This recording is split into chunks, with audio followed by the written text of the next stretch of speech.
आइए देखते हैं ये खास रिपोर्ट हमारे वन इंडिया कड़क न्यूज़ के सहयोगी आदेश शर्मा जी की फर्रुखाबाद उत्तर प्रदेश से।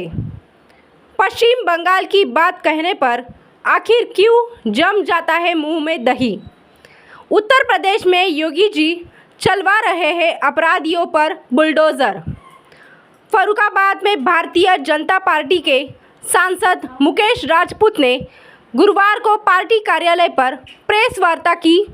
इस दौरान उन्होंने प्रदेश में हो रही अपराध की समीक्षा करते हुए कहा कि प्रदेश में योगी सरकार अपराधियों के अंकुश ही नहीं बल्कि बुलडोज़र चलवा रही है।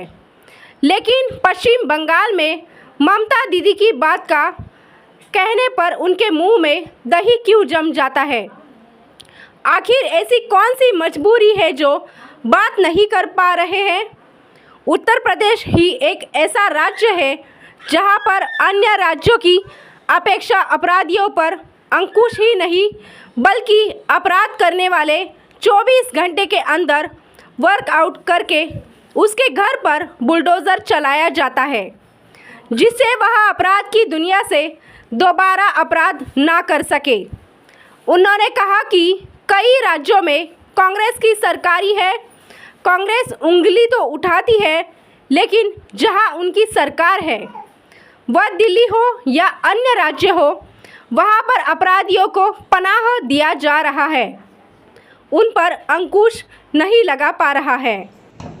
सबसे पहले मैं आप सबका बहुत बहुत आभार व्यक्त कर रहा हूँ कि आप सब लोगों को बहुत कम सूचना में आप लोग उपलब्ध हुए।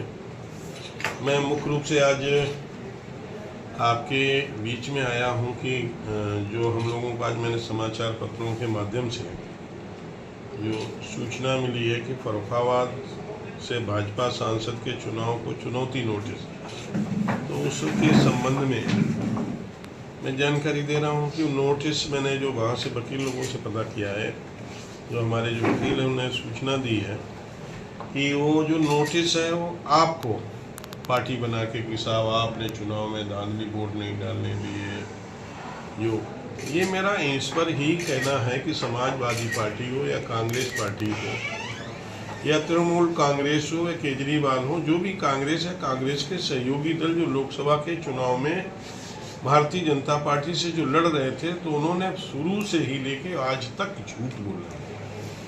वो झूठ के बारे में और अभी भी जो कर रहे हैं वो अभी भी आगे भी झूठ बोलते रहेंगे, उसके बारे में मैं आपको बुलाया है, आप लोगों के माध्यम से उन्हें भी बताना चाहता हूँ। सबसे पहले उन्होंने जैसे ही चुनाव प्रारंभ नहीं हुआ उससे पहले कहा कि मोदी जी इस बार आएंगे तो वो संविधान को बदल देंगे, आरक्षण को समाप्त कर देंगे और हमारी सरकार आएगी। एक तो ये झूठ फैलाया गया दलित समाज के, पिछड़े समाज के लोगों में कि संविधान बदल देंगे, बाबा साहब का बनाया हुआ संविधान बदल देंगे, जब पूरे देश को और उन्हें भी मालूम है कि संविधान को मोदी जी कभी बदलेंगे नहीं। मोदी जी जितना सम्मान करते हैं संविधान का, मुझे लगता है कोई भी लीडर इतना सम्मान नहीं किए होंगे। पुरानी लोकसभा से नई लोकसभा में जब मोदी जी गए थे तो उस संविधान को अपने सर पर रख के लेके गए थे सभी सांसदों के साथ में। आपने भी देखा, पूरे देश ने देखा, पूरे विश्व ने देखा, जो संविधान का इतना सम्मान कर रहा हो वो संविधान के साथ कैसे छेड़छाड़ कर सकता है। और मोदी जी ने 10 साल में संविधान के साथ में कोई छेड़छाड़ नहीं की, उसे ठीक करने का कहीं किसी के सुझाव, और वो भी लोकसभा में बहुमत के आधार पर, सबकी सहमत के आधार पर। बहुत सी चीजें ऐसी नहीं, कांग्रेस के सहयोगी दल विरोध में जरूर रहे, लेकिन कुछ ऐसे मुद्दे रहे जहां कांग्रेस के सहयोगी दलों ने भी उसमें हमारा सहयोग किया, संविधान में संशोधन करने के लिए आवश्यकता कुछ चीजों ने उन्होंने विरोध भी किया।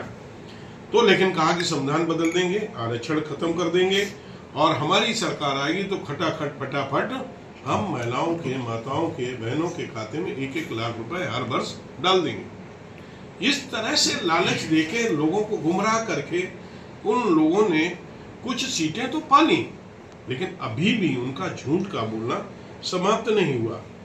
और ये आप देखिएगा कि किस तरह से आप पूरे चुनाव में, अखिलेश जी जब चुनाव हो गया, चुनाव के होने के बाद जब वोटिंग का समय आया तब अखिलेश जी बयान दे रहे हैं कि समाजवादी पार्टी के लोग ये सरकार जो है मतगणना में धांधली करेगी तो हमारे समाजवादी पार्टी के लोग डंडे कट्टे लेके जाए। वह अराजकता का माहौल बनाने का काम किया। काउंटिंग ना करा के मतदाता जो मतदान जो कर दिया था उन मतगणना कराने वाले कर्मचारियों को धमकाने का काम किया। कहा कि लाठी डंडे लेके जाएं, भीड़ के साथ जाएं, मतगणना में कहीं ऐसा वैसा मालूम पड़े तो उसका जवाब दें। ये हिंसा को उतारू। इन्हें शासन प्रशासन ईवीएम अपने अधिकारियों पर विश्वास नहीं। ये कोई भारतीय जनता पार्टी के लोग कोई अधिकारियों को अपने साथ लेके थोड़ो आए। उनकी सरकार में उससे पहले की कांग्रेस की सरकार में जो अधिकारी हैं सीनियर, वो आज सीनियर हुए जाके हैं, उनके ऊपर चुनाव पर या उनके कार्यकाल में भी 2017 तक तो उनका कार्यकाल रहा। उनके कार्यकाल में जो पुलिस की भर्तियां हुई या अधिकारी लगे कर्मचारी लगे उनके कार्यकाल के भी उन्हें उन पर भी विश्वास नहीं। उन्होंने भी कहा कि यदि आपको लगे तो अराजकता का माहौल पूरे प्रदेश में जलाने का काम किया, अधिकारियों को धमकाने का काम किया कि उनके पक्ष में ऐसा करें। लगातार कल तक 3 ट्वीट किए गए, उसके बाद प्रियंका गांधी का ट्वीट आया, राहुल गांधी का ट्वीट आया। और वो बांग्लादेश के ऊपर मैं उनसे यही पूछ रहा हूँ, उत्तर प्रदेश है यहाँ तो योगी जी संभाल रहे हैं, वो बांग्लादेश के बारे में क्या उनके मुंह में दही जमा है? पश्चिम बंगाल के वो ममता दीदी के वो बंगाल में जो हो रहा है उस पर क्या उनके मुंह में दही जम जाता है? वहां क्यों नहीं पूछ रहे?